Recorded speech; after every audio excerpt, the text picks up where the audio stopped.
Howdy, I'm Daniel with the Office of Undergraduate Studies at Texas A&M. If you're listening to this, you're probably planning to initiate an academic or financial appeal. I've been through the process, and I learned that good supporting information is really important.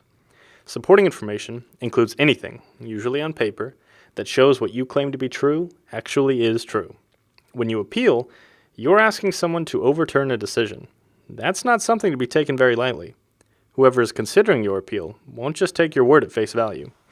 They have to consider evidence, especially if they're overturning someone else's decision. And in the appeals process, the burden of proof is on you, the student.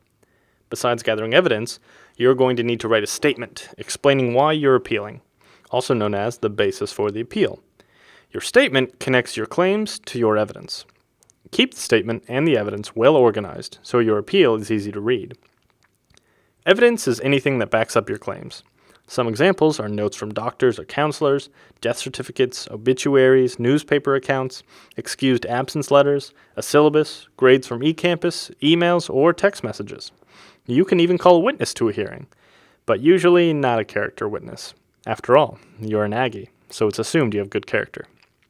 So, let's take a look at my case as an example. I appealed to my college about being suspended from my major. I based my appeal on unfortunate extenuating circumstances. You see, that semester, my GPA fell below the required 2.0 because of my grandmother's death. I had a dated obituary and an official death certificate, and I could match the dates to the decline in my grades. But that wasn't enough. My grandmother died in November, and my grades had been declining all semester. So, I retrieved doctor reports that showed my grandmother had been hospitalized early in the semester. My grades were borderline in most courses, but I really messed up in sociology.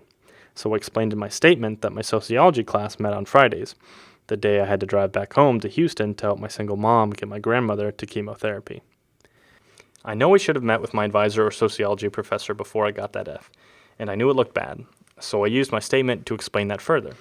I can't tell you how it all turned out. That's all confidential, but I can tell you the information that I provided helped. There are always many factors to consider, so you should remember that while good information is really important, you still might lose your appeal. The Ombuds in the Office of Undergraduate Studies can help you with your statement and getting together supporting information. For more tips about undergraduate academics at Texas A&M, visit the Undergraduate Studies website at us.tamu.edu.